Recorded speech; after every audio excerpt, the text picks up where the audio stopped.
Tulad nga ng awit, Panginoon, na kami po nilikha para sa iyo, Lord God. Lahat sa amin ay para lamang sa iyo, Lord God. Wala kami may pagmamalaking sa amin, O Lord God. Lahat ito nagmula sa iyo. This morning, speak to us. Get us closer to you, Lord. I pray na hindi lang ito another fellowship, hindi lang ito another program, not just another preaching, but today, we will see hearts transformed. We will see people getting closer to you, Lord God. We will see each and every one wanting to know you more. Kaya Holy Spirit, speak to us. We give you praise, glory, and honor in Jesus' name. Everybody say, Amen and Amen. Malakas mong palakpak para sa Panginoon, mga kapatid. Ang palakpak po sa Panginoon sa taas, mga kapatid. Hindi po tayo pumapalakpak sa tao. We are giving glory to the King of Kings and Lord of Lords. Ayan. Good morning po. Ayan. Di po, tayo may makakaupo na. I would like to invite everyone to find your place.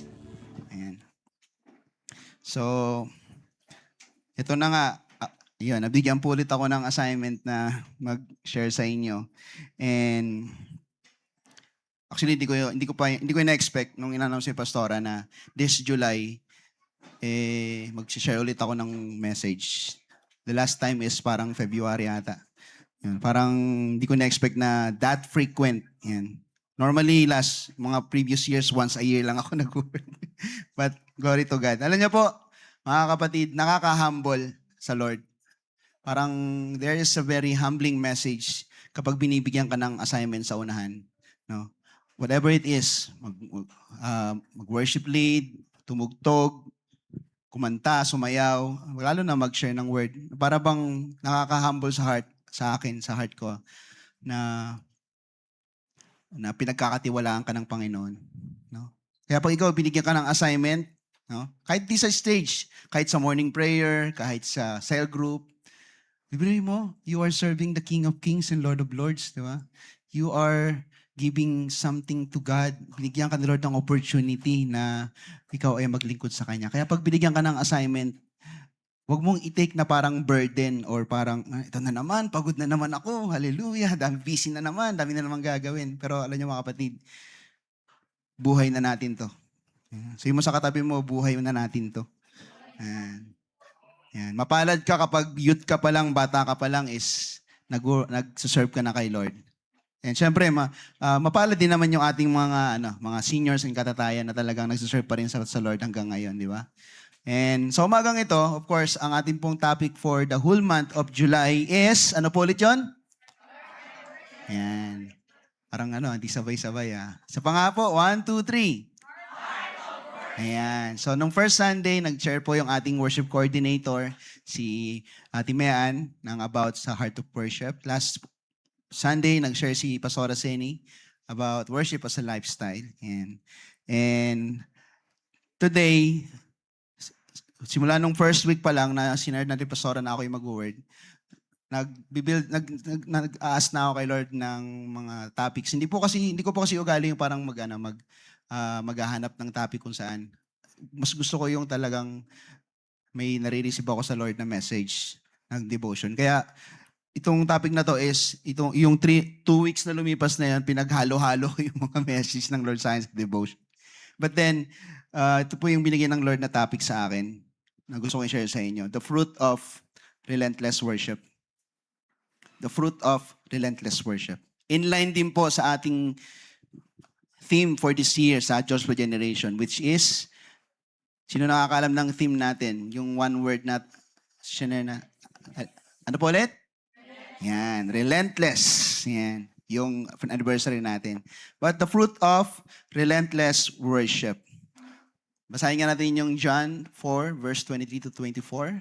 Yet a time is coming and has now come when the true worshipers will worship the Father in the Spirit and in truth. For they are the kind of worshipers the Father seeks. God is Spirit and His worshipers must worship in spirit and in truth. Pagpalayan ng Lord yung pagbasa sa Kanyang salita. So mga kapatid, sabihin natin, malamang gasgas na yung mga verses na yan, no? But then there is a really great revelation sa buong chapter na yan ng John chapter 4. A revelation about worshipers in the last days. Take note mga kapatid, tayo po yung nabubuhay na in the last days. Sabi mo sa katabi mo, last days na. Ayan. So, sabi mo pa sa kanya, kita-kita tayo sa finals. Amen, no? Kasi yan yung patutunguhan natin mga kapatid. Tayo po yung mga worshiper ni Lord. Someday doon. Na-share nga na ni Pastor Roland before nung kasama namin siya sa worship team. Ito yung title, ito yung ministry na dadalhin mo hanggang langit. Yung mag-worship ka kay Lord. Kung ikaw ay worship team, sana worship team ka pa rin hanggang sa langit. Di ba? So, hindi ka pa man part ng worship team dito, in literal, but doon, worshiper ka ni Lord. Kaya kahit north, south, east, and west ang boses mo, worshiper ka ni Lord. Claim mo yan, no? Kapatid, kung ikaw dancer ka dito ni Lord, worshiper ka, praise God, hanggang doon, dancer ka pa rin. Pero kung kaliwat ka, puro kaliwa yung paa natin, pero gusto mong sumayaw kay Lord, doon, dancer ka kay Lord. Kasi doon, dadalhin natin to yung title na to, We Are All Worshipers. Wala nang doon, wala nang pastor doon, wala nang evangelist, wala nang teachers, prophet, apostle. Hindi na kailangan ng ganong assignment doon kasi lahat puro born again na. No? I-evangelize ka pa ba doon? No? Tinanggap mo na ba si Jesus? Hello, andito nga ako, di ba? Hindi na, lahat tayo worshiper doon, kapatid. Pero, i-goal mo na magkita-kita tayo sa finals. I-goal natin, kasama ako doon. But then let's somehow spend some time dito sa worship, about this topic of heart of worship. I-open lang natin yung heart natin mga kapatid sa sinasabi ng Lord. It's not me. Sa totoo lang, kung ako lang ang tatanungin, mas marami pang mas worthy kung ako lang ang tatanungin. But then, ito'y grasya ng Panginoon. No? Grasya ng Panginoon. So, what is worship, mga kapatid? Short description lang, no? And ang worship, broadly, it is defined as a response of reverence, adoration, and devotion, no? To a sacred power or deity. Derived siya from the Old English na worship. Yan. Medyo hindi na yan alphabet, pero ang pronunciation niyan is worship. Meaning, worthiness or worship, mga kapatid. Ngayon, sa religious context sa atin, as Christianity, it is a reverential response. Sabihin natin, response. Yeah, response of creation to the magnificence of God, encompassing both internal attitudes and external actions. Take note the word response, di ba? Mga kapatid, kapag nag-worship ka, ibig sabihin, nakita mo kasi yung magnificence ni God. All of us here, we can be listening the same song na nutugtog ng worship team natin. But then, bakit si brother, grabe siya mag-react, kumanta, umawit, umiiyak pa siya. Bakit si sister, grabe makataas ng kamay? Bakit si ate, si kuya, grabe makasayaw? Bakit yung si kuya, parang walang reaction? Di ba? Kasi nagre-response ka sa magnificence ni Lord sa buhay mo. Pinakita sa'yo ng Lord how great He is. And all you can do is just response. Di ba? Kaya, sabi mo sa katabi mo, response din. Di ba? Parang kung si Lord ay may cellphone at nag-chat si Lord sa'yo, pinakita niya sa'yo yung goodness mo, tapos nakita mo, wala kang response, magre-reply si Lord, ayos sin mode Di ba? Huwag mong i-sin mode si Lord, mga kapatid. Mag-response ka kasi yung greatness niya ay pinapakita niya sa'yo. Amen. Di ba? Mga kapatid, merong 2 dimensions, sabi dito. Merong 2 primary dimension yung worship. Una yung literal, the verbal ritual acts. Ito yung includes na tayo nagpupuri. Ayan, ganito. Meron tayong fellowship setup. Merong prayer, bowing down. Di ba? In Hebrew, shaka, or in Greek word, proskuneo. Ibig sabihin niya yung nakikipag-participate tayo sa ganitong gawain. Ang tawag dito is parang ito yung verbal and ritual act na merong program ng worship. But then, merong tinatawag na holistic living. Sabihin ito yung true worship extending beyond scheduled services to include offering one's body as a living sacrifice. Serving others, tapos ina-align mo yung sarili mo, yung buong pagkatao mo, emotion mo, isip mo, kalooban mo, ina-align mo sa truth and love of God. Yan. Basahin nga natin yung Romans 12 verse 1. Ano nakalagay doon? Therefore, I urge you, brothers and sisters, in view of God's mercy, to offer your bodies as a living sacrifice, holy and pleasing to God. This is your true and proper worship. Maraming tao, kahit lalo sa mga lumang simbahan, nandun tayo nakapako sa unang dimension. Pumapunta tayo sa church. Pumapasok tayo sa church.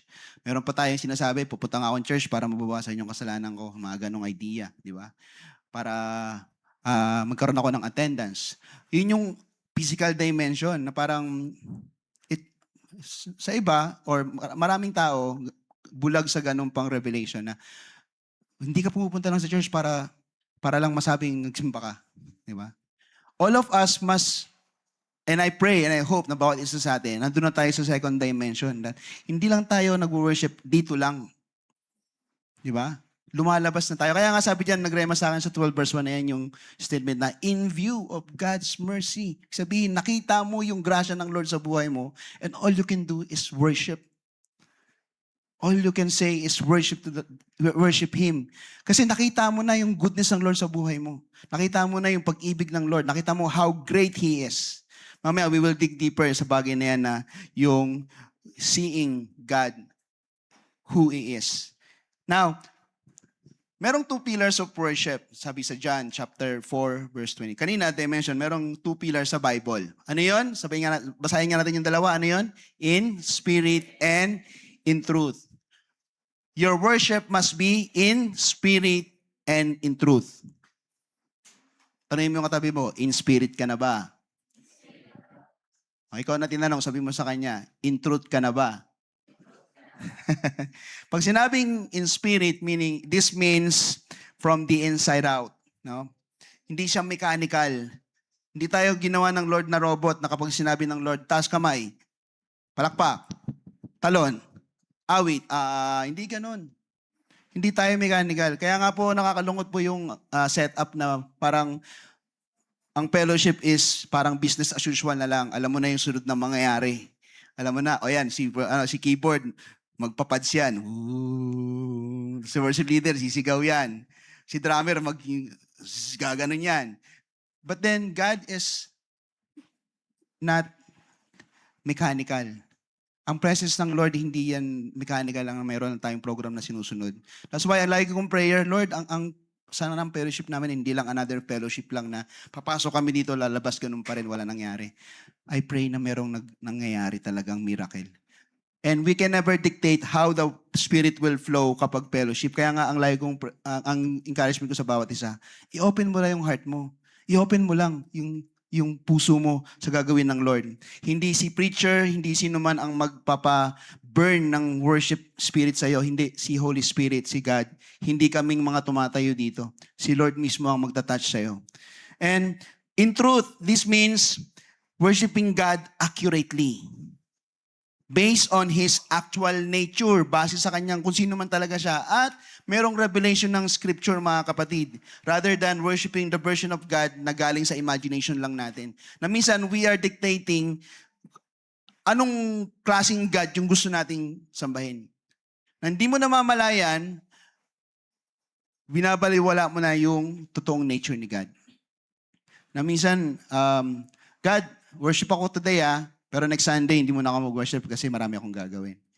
Lord, devotion ako today pero baka bukas hindi mo na ako makapag-devotion. Minsan, we are dictating how God will adjust to us. Pero yung tayo yung mag-a-adjust kung ano yung nature ni God, nahihirapan tayong gawin. But if we will be accurate sa Bible kung sino talaga si God, di ba, mga kapatid, God is really a jealous God.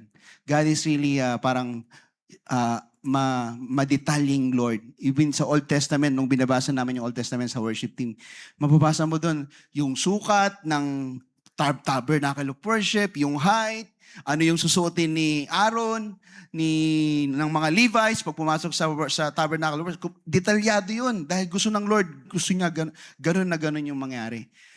God is a meticulous God. No? Yun yung God na pinagsisilbihan natin. It must be aligned sa Bible. Sa worship team nga po, ini-encourage namin yung mga worship leader na huwag kang basta-basta mag-line up, pag-aralan mo yung lyrics. Kasi baka yung kinakanta mo, hindi naka-align sa Bible. No? So, it must be in truth. Now, today, gusto ko kayong i-encourage, mga kapatid, sa pagtapos nito, babaunin mo yung salitang to, yung dalawang salita na to, yung relentless worship. Relentless worship, mga kapatid. Ano yung word na, ano ibig sabihin ng word na relentless?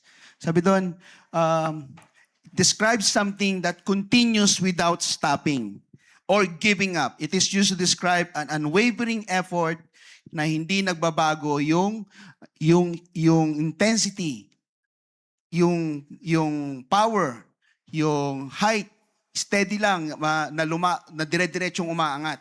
Hindi siya humihinto, hindi siya humihina. Sa Tagalog, ayan, nauna ka sa akin, pulin. Previous mo na. Sabi sa Tagalog, ang relentless is walang humpay. Iba po yung relentless sa persevering and enduring. Minsan sa word na persevering and enduring, merong part dyan na umihina, mawawala, tapos babalik ulit. Yung word na persevering and endurance. But pag sinabing relentless, hindi nahuhumpay yung power. Continuous, hindi siya nawawala, hindi siya nagbabago. And God is, I believe God is desiring us to be relentless in worship. Na yung pagpupuri mo sa Panginoon, hindi nagbabago, hindi nawawala. Ano yung ibig sabihin ng relentless worship? Nakalagay dyan. Relentless worship is, sabihin nga natin, basahin nga natin ng sabay-sabay, sabi doon, relentless worship is an unyielding, persistent devotion to God that does not cease, weaken, or fade, regardless of life's circumstances. It means continuously pressing into faith, continually seeking God, and actively praising Him, even when it is difficult, inconvenient, or during silent season. Anong pinagdadaanan mo ngayon, kapatid? Yan ba yung nagpipigil sa'yo na magpuri sa Panginoon? And when I say na magpuri sa Panginoon, hindi lang dito Napaglabas mo ba dito, bumabalik ka sa complaining, bumabalik ka sa kapaguran, bumabalik ka sa kasalanan, bumabalik ka sa kalikuan. Pero sabi diyan, whatever the circumstances ng buhay, ang relentless worship, persistent, unyielding, merong devotion na continue sa Panginoon. No? Not cease. Kahit ako, challenge yan sa akin. Kahit sino sa atin nandito, challenge sa atin yan na yung worship mo, tuloy-tuloy, hindi nagbabago, hindi nawawala. Sabi ng Philippians 4:12-14, sabi ni Paul, not that I have already obtained all of this or have already arrived at my goal, but sabi doon, I press on to take hold of that for which Christ Jesus took hold of me. Brothers and sisters, I do not consider myself yet have taken hold of it. But one thing I do, forgetting what lies behind and straining toward what is ahead, I press on toward the goal to win the prize for which God has called me heavenward in Christ Jesus. Ito yung gusto ng Panginoon sa atin. Ano yung dalawang beses na inulit dyan? Press on. Sabi mo sa katabi mo, press on. Huwag kang susuko, kapatid. Sabi mo sa kanya, encourage mo siya. Sige, ngitian mo. Huwag kang susuko. Encourage mo yung kapatid mo. Kasi ngayon mo lang yan nakita ulit eh. Di ba? Bukas, di na naman kayo magkikita. Baka, malay natin, di ba? Encourage mo na, kapatid. Huwag kang susuko. Ngitian mo na. Sabi mo sa kanya, dali, press on. Hashtag press on. Di ba? Mga kapatid, huwag tayong sumuko. Kasi, ang dami nang nangyayaring negative ngayon. Malapit nang bumalik si Lord talaga. So, now, here's my question. There is a relentless worship. Imagine mo, ito yung relentless worship. Eto ka. Now, how will you have the relentless worship in you? No? What is the beginning of relentless worship in us? Or when? Or how? Whatever the question is. Ang question ko is, paano ka magkakaroon ng relentless worship sa sarili mo? Na hindi ka mapipigilang mag-worship. Na hindi tayo yung, naalala ko yung demonstration ni Bishop Oriel, na maraming Krisyano ngayon is, tuloy, tigil, tigil muna, then tuloy, then tuloy, then tuloy, titigil ulit, then tuloy. Na yun yung nakakalungkot kasi minsan yung kasama mo ngayon, hindi mo na kasama bukas. No? Timoteo, no? Yung kasama mo ngayon, hindi mo na kasama sa susunod. But ang prayer namin at ang prayer ng bawat isa, I believe ito rin ang prayer ni Pastoran, ang bawat isa is tuloy-tuloy nag-worship sa Lord. What is the beginning of relentless worship? Pwedeng sabihin natin na para magkaroon ka ng relentless worship, you must have humility. Para magkaroon ka ng relentless worship, mag-surrender ka kay Lord. Or mag-let go ka and let God do His work. Pwede natin sabihin na para magkaroon ako ng relentless worship, I must offer myself to God. And I must begin to obey Him. Or I must serve the Lord. Well, ang gaganda ng mga yon, mga kapatid. Ang gaganda ng mga yon. Yun ay mga vital ingredients para ikaw mag-worship. Pero kung yung mga yon is centered lang talaga sa sarili mo, weak yun. Hindi yun enough. Nasabihin mong mag-humble ako, magsusurrender ako. Magbibigay ako kay Lord. I will let go. I will obey Him. I will serve Him. Puro yung, kahit ang ganda ng mga words na yon, centered pa rin yun talaga yun sa atin eh. I hope nagigets nyo ako. No? Yung I will humble to the Lord. Bakit ka mag-humble? Kasi humble ako. Centered pa rin sa sarili. But what I'm trying to say is, para maging powerful yung message ng relentless worship sa buhay mo, you must begin not sa sarili. Where? It begins with God seeking for us. Again, para magkaroon ka ng relentless worship, pagpupuring walang humpay, it begins with God seeking for us. Ano ibig sabihin mo niyan, kuya? Sa kwento po ng John chapter 4, mga kapatid, sa story na yon, no? Kung mapapansin niyo po doon, merong information doon na hindi literal na sinabi sa Bible. Pero sa John chapter 4, sinabi doon, si Jesus nag-travel siya pabalik from Judea to Galilee. Okay? At sinabi niya doon, He went through Samaria. He went through Samaria. I want to show you a small map lang, no, mga kapatid. Ito po yung mapa na to, no? Kung nakikita niyo dyan. Yung camera, pupunta lang ako dito. Kung si Jesus, susundin niya yung customary ng Jew, yung kultura nila, hindi sila dumadaan straight sa Samaria. Umiikot sila, tumatawid ng Jordan River para makapunta dito. Ito, iniiwasan nila to. Pero si Jesus, tinagos niya yon. Bakit? Kasi may sadya siya doon. Sino yun? Kung alam niyo yung story, sino yung sinadya niya doon? Yung Samaritan woman. No?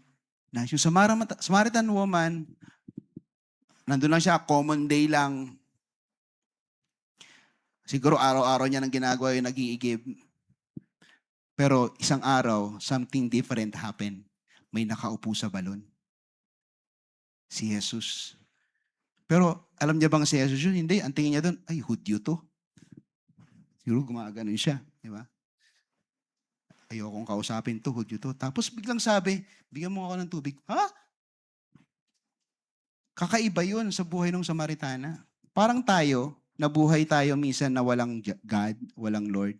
Diba? Nasanay na tayo sa ganong life. Why did Jesus do that? Something amazing happened here, mga kapatid. Kung makikita niyo po yung Revelation. Si Jesus lang ang gumawa na tumagos siya sa Samaria para pumunta sa Judea. Dahil why? May sinadya siya doon. Yung Samaritan woman. I wanna share this revelation, mga kapatid. Kung tutuusin, God is still God even without us. Naniniwala ba kayo? God is still God even without us. Yet He traveled from heaven and from eternity. A timeless God breaking through the boundaries. Why? To become human like us. Bakit? Because ganun kanya kamahal. Naranasan mo na ba yung Sino nito naka-experience ng LDR? Meron bang naka-experience ng LDR dito? O ako lang? Yung tipong pupuntahan mo yung mahal mo kahit napakalayo kasi mahal mo. Di ba? Na ikaw yung minamahal niya, tapos talagang nakakapagod at ang mahal ng pamasahe. Pero pupuntahan ka niya kasi mahal ka niya. Di ba? Di ba nakakakilig, no? Di ba? Bakit di mo subukang kiligin ka kay Lord? Imagine mo, no? Si Lord, hindi siya bound ng time. Hindi siya bound ng buhay ng katawan ng tao. Pero He traveled from eternity to here. Why? Kasi ganun kanya kamahal. Kapatid, relentless worship begins with God coming down and seeking for us. If you only knew how much is the love of God for you, you will want Him more. You will seek Him more and you will worship Him more. Kaya hindi ko pwedeng sabihin na nag-relentless worship ako kay Lord kasi meron akong relentless worship kasi I humble myself. Bukas, baka hindi na ako humble eh. Nag-guess yung gusto kong sabihin? Nag-worship ako kay Lord kasi I offer my life to God. Baka sa isang araw, hindi na ako nag-offer ng life ko eh. But then, if every day, meron kang nararamdaman mo talaga na mahal ka ng Lord. Lord, thank you. Doon nagsisimula. I believe doon nagsisimula yung relentless worship, mga kapatid. Naalala ko yung isang Christmas story. I believe, di ko ako narinig nyo na to, no? This is about a man and the birds. No? Sa isang lugar na merong mga snow, merong isang lalaki daw na hindi siya naniniwala na ang isang Diyos ay nagkatawang tao. And then isang gabi, siya ay nandun nakaupo siya sa harap ng chimenea, nagbabasa ng diary at nagkakape. Merong tumutuktok sa kanyang salamin. Mga ganon. And then nakita niya, ang daming mga ibon na nandun sa labas na nilalamig sa snow. Tapos sila ay binabagyo ng snow. Gusto nilang pumasok sa bahay para mainitan sila. And then itong lalaki, naalala niya, ay meron pala akong barn. Meron siyang, ang tawag doon, kamalig. Yan, kamalig. Pumunta siya doon sa kamalig, binuksan niya. And binubugaw niya yung mga ibon para pumasok doon sa kamalig para sila yung mainitan, maging safe sila from the storm ng snow. And then lahat ginagawa niya. Naglagay siya ng pagkain, papunta doon. Tapos binubugaw niya. Tapos lahat na ng attempt. Pero isa lang ang nangyayari. Lumalayo yung mga ibon. Why? Kasi afraid sila. Takot sila doon sa lalaki. No? And sabi ng lalaki, kung pwede lang sana na ako'y maging isang ibon kahit saglit lang, sabihin ko sa kanila na huwag silang matakot. Sila'y tutulungan ko makapasok doon.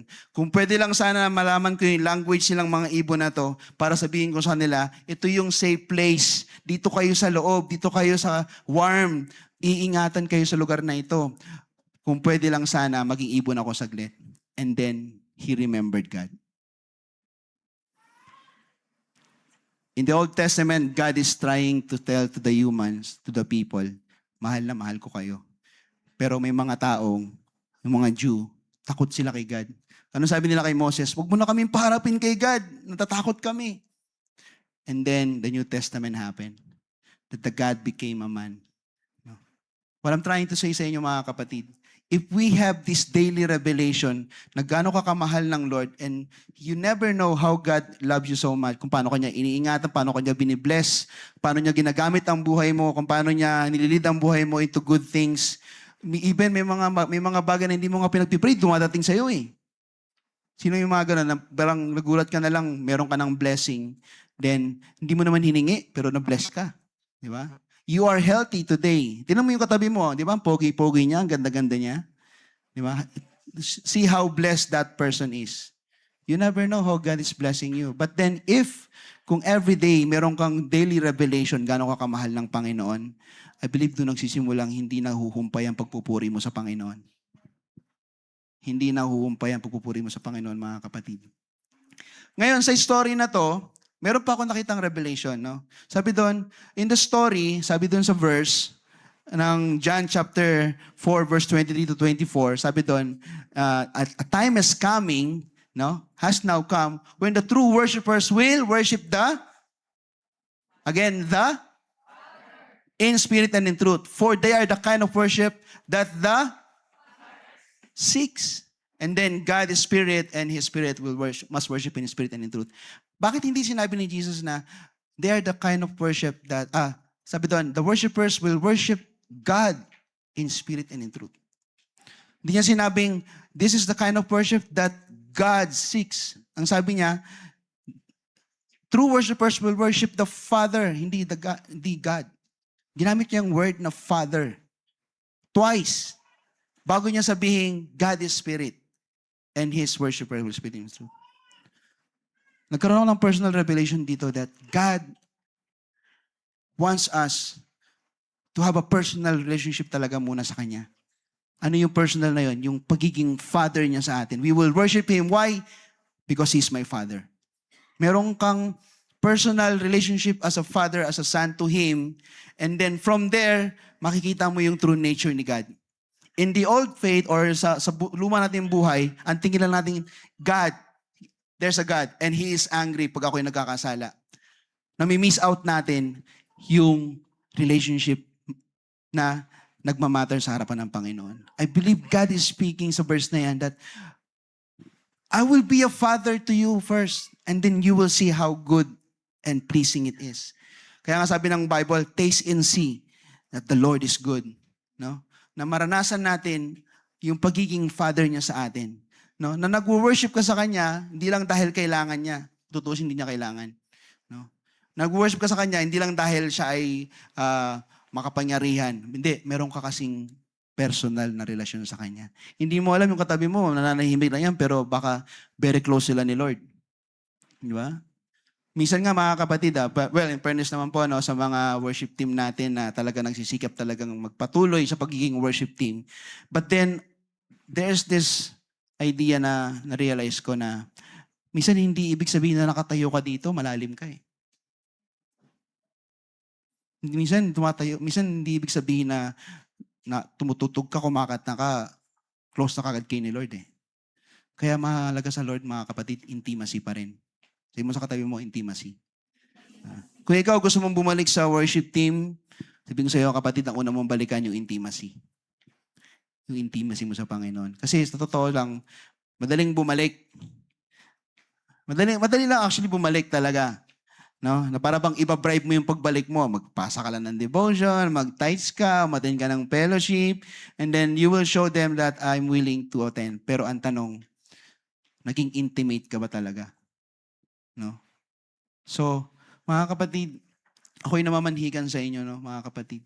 Relentless worship in us begins with knowing that it is God who did the first step to seek and save us because of His great love for us.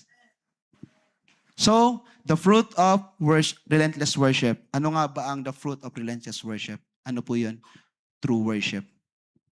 Ang bunga ng walang humpay na pagpupuri ay totoong pagsamba. Ang bunga ng walang humpay na pagpupuri ay totoong pagsamba. Ano ibig sabihin niya mga kapatid? Sa John chapter 4 verse 23 to 24, kung babasahin mo yun literal, God is seeking true worshipers. Yung word na true worshipers, mukha siyang title no? Title siya, I am a true worshiper. Hindi mga kapatid. Being a true worshiper, it is a destination, a level of spiritual worship, at ang path natin is relentless worship. Nagigis niyo po yung gusto kong sabihin? This might be you. This might be you. Pero ang relentless worship, ang pagiging true worship is nasa level ni God or sa spiritual life na yon. And then, how are we gonna go there sa level na yun ang gusto ng Lord? Na ito yung kind of worship na gusto kong hanapin sa iyo, anak eh. Ang kailangan mong gawin is relentless worship. Walang humpay na pagpupuri, walang humpay na pagsasamba. As human, we are created to worship God. God created us to worship Him and Him alone. Now, mga kapatid, sabi dito, relentless worship will bring you to a place where you can experience the greatness of love of God. Na, is there a time sa buhay mo habang nagde-devotion ka, nararamdaman mong niyakap ka ng Panginoon? Na, o kaya naman, you are in the middle of doing your work, in a daily basis, biglang kang kinakausap ng Panginoon. Ako, countless time, naranasan ko, in my experience, lalo na noon ako yung nag-joyride pa, na full-time ako sa Joyride, habang ako yung nagdadrive, kahit may pasahero ako o wala, minsan bigla na lang ako mapapangat at mapapaiyak sa Panginoon. At that moment, niyayakap ako ng Lord. At that moment, ini-encourage ako ng Panginoon sa kabila ng aking naranasang mga discouragement. Yung relentless worship will bring you to a place na mararamdaman mo yung greatness ng love ng Panginoon. Sabi dito, to be a true worshiper is an inevitable outcome of relentless worship in a believer. Yan talaga yung papututunguhan yan. At yan yung i-goal natin na at the end of this life, makita ng Lord yung anak kong ito nag-worship na nandito na sa langit. Dahil siya ay isang true worshiper. Why? Saan siya nagsimula? Walang humpay ang pagsamba ng anak kong ito. Ano man nangyari sa kanya, nawala man siya sa ministry, nandun pa rin. No? Gumagawa pa rin ng way. No? Nawalan na ng ganito, nawalan na ng ganyan. No? Naghirap nawalan na ng ano bang nawala na. Andun pa rin yung anak ko. Walang humpay na nagpupuri. Diba? Relentless worship, ayan, naulit lang pala. Sabi dito mga kapatid, ang nakakalungkot, worship is not designed just worship. Na para bang mag-worship ka kasi kailangan mo. And then kapag okay na ang lahat, lalabas ka na naman sa worship. No? Hindi po ganun ang worship. True believers never stop worshiping even to their personal and private life. Relentless worship means always seeking God and abiding in His presence. And I believe kapag ikaw ay nabubuhay sa relentless worship, mga kapatid, there will be no place for unholiness. There will be no place for worldliness. There will be no place for carnality. For someone who lives in relentless pursuit of worshiping God. Do you hear me? Do you hear me, mga kapatid? Kasi paggising mo pa lang hanggang pagtulog mo, hindi natitigil yung pagpupuri mo sa Panginoon. Meron pa bang place si Satan para discourage ka? Meron pa bang place si Satan para tuksuhin ka? Hindi, kasi dire-diretso walang humpay yung iyong pagpupuri sa Panginoon. 24 hours, 24/7, let's say, di ba? Very ideal, but then, hindi impossible. Na simula ngayon, Lord, I wanna worship you relentlessly. I wanna worship you relentlessly. No? Relentless worship will bring you to a level of spiritual life where you will desire God alone. That no one and no other things can satisfy. No, hindi tao, hindi pera, hindi pananamit, hindi social media ang hahanapin mo dahil napakalalim ng iyong worship sa Panginoon. Ang tanging nagpapasaya na lang sa iyo, ang tanging nagbibigay sa iyo ng endless joy is God Himself. Why? Because you are living in a relentless worship. Now, 5 things mga kapatid before we conclude this, no? 5 things lang about true worship. True worship will cause you to serve God more. Ang totoong pagsamba ay nagdudulot ng paglilingkod. No? I believe kung bawat isa sa atin, mga kapatid, no? Talagang desire natin mag-worship sa Panginoon ng totoong-totoo sa puso natin. And then we have this daily devotion talaga na talagang lumalapit tayo sa Panginoon. Hindi mo mapipigilang hindi maglingkod No? Hindi mo mapipigilang mag-serve sa Lord. No? And hindi nawawala yung spirit of volunteerism sa church. Alam niyo mga kapatid, hiring po kami ngayon. Hiring po kami ngayon ng worship team. No? Hiring po kami sa Marshall, sa Asher. Hiring po kami sa mga cell group leader. What are you doing right now? If you are truly worshiping the Lord, ang resulta niyan, Pastora, gusto kong mag-serve. Pastor, gusto kong mag-serve. Di ba? Lapit ka sa area leader mo, ano pong gagawin ko para makapag-serve ako sa Lord? True worship will cause you to serve God more. No? And then true worship will result to true obedience. That habang ikaw ay nagpupuri sa Panginoon sa iyong devotion, God is correcting your life. God is changing your perspective. God is teaching you to obey Him more. Malay mo, habang nagdi-devotion ka, mayroong parang instructions si Lord. Napatawarin mo si ganito, si ganyan. Ibigay mo ito kay Lord sa ganyan, ganito, ganyan. Dito ka pupunta ka rito para mag-evangelize ka. True worship will cause you to obey God. No? Number 3, true worship will give you divine guidance and words of wisdom. How many times na ikaw ay nag-devotion at kayo nagpipray, nag-worship ka sa Lord, at meron kang tinatanong, and then God gave you a clear instruction anong gagawin mo. Diba? Na kapag sa buhay natin, meron kang gustong alamin, meron kang gustong ma-discover, all you have to do is ask God. Diba? Now, so many times na even in my life na pagpapasok ako sa another journey, another season, and in fact, ang dami ng season ng life ko, mga kapatid. If you know me, ang dami na nangyaring season sa life ko. And every time na I enter a new season, nagugulat na lang ako na merong divine guidance at words of wisdom na binibigay si Lord. And yun ang nag-guide sa akin how I'm gonna face this new season sa life ko. Maybe sa life mo ngayon, you are still discovering how God will teach you or talk to you. No? Mga kapatid, simulan mo sa pagpupuri. True worship will result to growing in holiness. Sa Isaiah chapter 6 verse 3 to 5, nakalagay diyan na si Isaiah is na-encounter niya si God. No? And then nung nakita niya si Lord, sabi niya, "Woe to me, for I am of unclean lips. And I am living among unclean people." No? Then, nung nilapit siya ni Lord sa kanya, anong ginawa ni Lord? Nagpadala siya ng angel na may coal, nilagay sa bibig ni Isaiah. And sabi ng Lord, malinis ka na. And then, ginamit siya ni Lord. At the moment na pinili mo magkaroon ng true worship sa buhay mo, I believe you will also grow in holiness. No? Yung kabanalan, mangyayari sa buhay mo. And lastly, true worship will bring you to completing the race. Sinong gusto ritong makatapos, mga kapatid? Narinig niyo na ba yung kasabihan na it is not how you began. It's not how you started. It's how you will finish.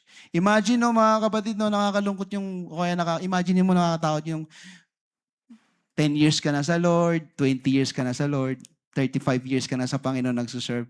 Pero sa dulo, sasabihin sa'yo ng Lord, away from me. Diba? You evildoers, I do not know you. But then, the Bible is speaking to us. Why Jesus died? Bakit si Jesus nag-suffer? Bakit niya kailangan mapako sa krus? And take note, ano yung physical na nangyari sa temple, mga kapatid? A place of worship. A place of worshiping God sa temple. Nung siya'y namatay, nung sinabi niyang it is finished and then he breathed last. Ano nangyari? The curtain splitted in two. No? A place of worship. Grabe, napaka-significant nung pangyayari na yon. Yung event na yon, out of nowhere, yung napakakapal na kortinang mula taas hanggang baba, napunit na naghihiwalay sa holies of holies and then outside the tent. Anong significance nun, mga kapatid? Meron na tayong direct access. All we have to do is to worship Him true and true. And sa dulo, ano sabi doon? We will complete the race. Mga kapatid, huwag kang tumigil mag-worship. Huwag kang mawalang sa spirit of worship. Paglabas mo dito, I pray dala-dala mo pa rin yung relentless worship na nilagay sa iyo ng Panginoon. Kanina, ang ganda-ganda ng kanta na-appreciate ko yung sa biyaya mo lamang ako nabubuhay. Kasi kung ako lang talaga, kapatid, ay nako. Sa biyaya lang talaga ng Panginoon. Yan, hallelujah. Palapakan natin ang Panginoon, mga kapatid. So, as I end this message, mga kapatid, I know, I hope and I pray na somewhere along the line, may na-receive kang Rhema word mo today. But then, I want to share to you sa dulo ng message na ito, these 2 verses na devotion ko to last week. Sabi sa akin ng Panginoon, seek the Lord. Basahin nga natin na sabay-sabay. Isaiah 55:6-7. Seek the Lord while He may be found. Call on Him while He is near. Let the wicked forsake his ways, and their unrighteousness, their thoughts. Let them turn to the Lord, and He will have mercy on them, and to the God, for He will freely pardon. Grabe yung statement na, seek the Lord while He may be found. Another verse, kasama nung verse na yan, is yung Hebrews chapter 3, verse 15. Basahin natin, 1, 2, 3. As has just been said, today, if you hear His voice, do not harden your hearts as you did in the rebellion. No, mga kapatid. Ito, meron akong i-share sa inyo na last thing. Sinare ko na to sa worship team. And nabasa ko lang ito somewhere and grabe yung rema sa akin. Sabi doon ano bang tawag dito? Sa write-up na ito, sabi dito, don't let your coffee get cold. Yan. Don't let your coffee get cold. Narinig na to ng worship team. Sinare ko na to sa worship team eh. Or yung iba siguro hindi pa. But then, sabi dito, don't let your coffee get cold. Alam niyo mga kapatid, bago pa nauso yung iced coffee, originally, ang kape dapat talaga mainit. Sino dito yung nag-i-enjoy na uminom ng kapeng mainit? Di ba? Ang sarap inom na. Di ba? Parang nakakabuhay, di ba? Hindi mo pagkagising mo, parang yung katawan mo ay tumutunog-tunog pa. Di ba? Lahat na ng mga buto-buto mo ay hindi pagising. Pero pag nagkape ka na, buhay talaga ang kalamnan at dugo. Di ba? Di ba? Kasi ang kape is nakakabuhay din talaga. Ako, coffee lover ako. Pero sabi diyan, don't let your coffee get cold. Na, alam niyo yung kaibahan nung mainit na kape sa malamig ng kape? Parang walang buhay, no? Parang walang dating, wala nang impact sa katawan mo yung malamig na kape na yung from mainit na lamigan na, 'di ba? So, siguro pera na lang kay Nanay Sen kasi mahilig siyang magpalamig ng kape. Minsan titimpla ko si Nanay Sen ng kapeng sobrang init. Nay, inumin mo na yung kape mo. 15 minutes, 30 minutes, ayun pa rin, yung pa rin. Shoutout kay Nanay Sen. Love you, Nay. But the point is, sabi dito, there are times when God will meet us in a quiet or ordinary moments. A sudden urge to pray or sing worship. Merong gentle conviction na magbago ka. And then there's a whisper na bigla mo na lang maririnig, anak, lapit ka nga sa akin. Yan. And sometimes, minsan natutokso tayong sabihin natin, mamaya na lang kasi maghuhugas pa ako ng plato. Mamaya na lang kasi maglalaba pa ako. Mamaya na lang kasi gagawa pa ako ng assignment. Mamaya na lang kasi magigimis pa ako. Mamaya na lang kasi nag-chat si boyfriend eh. Mamaya na lang kasi kausap ko pa si girlfriend eh. Diba? And without realizing na yung burning desire, yung burning moment na yon, nag-fade na. Kapatid, don't ignore those moments when God is drawing you near. Pa-next na po, please. Yan. Because it is not that God stops calling, but it is we who get used not responding. Ulitin ko, huwag mong hayaang lagi mong ini-ignore yung pagtawag ng Panginoon, kapatid. Minsan sa gitna ng araw mo, bigla kanyang kakausapin. Na mag-pray ka, magbasa ka ng Bible. Minsan gigisingin ka 3 a.m., hindi ka na makatulog, yung pala sabi ng Lord, mag-pray ka na. No? Na minsan, may mga taong nasanay na lang na hindi nagre-response. Hindi sumasagot si Lord, pero nasanay ka na sing hindi sumasagot. Hindi sa lumalayo si Lord, pero nasanay ka na kasi hindi ka sumasagot kay God. Yun ang nakakatakot. Today, if your heart is stirred, if something in you is being pulled closer to Him, don't wait until it fades. Response while it is still warm. Be a relentless worshiper. Mga kapatid, sa simbahan natin ito, ang simbahan natin is we are called as worshipers. No? Praise God. Glory to God sa Lord. No? Sa simbahan ng Diyos for Generation, we are, number one spirit dito is spirit of worship. Kasama na yung spirit of prayer and prophecy, and intercession, and spirit of warrior, warrior in the spirit. But then, isa sa mga prominent na gift natin is we are worshiping church, mga kapatid. Join ka na. No? So, dalhin mo yung spirit of relentless worship. So, sa umagang ito, mga kapatid, I want to encourage everyone sa pagtayo mo sa oras na ito. Speak to God and then let God speak to you right now. No?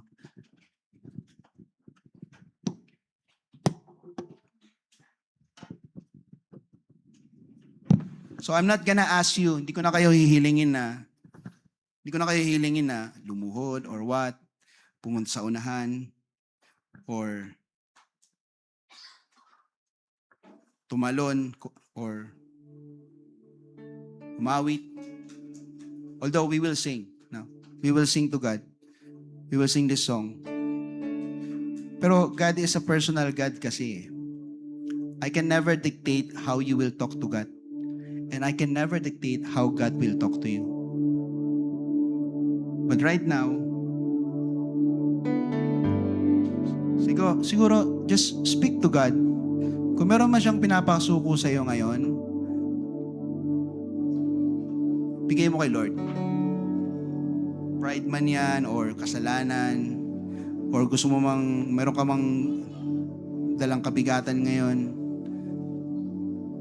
Gusto ng Lord, paglabas mo dito, dala-dala mo yung the spirit of relentless worship sa buhay mo. No? Meron ka bang problem sa family, finances, sa career mo, whatever it is right now,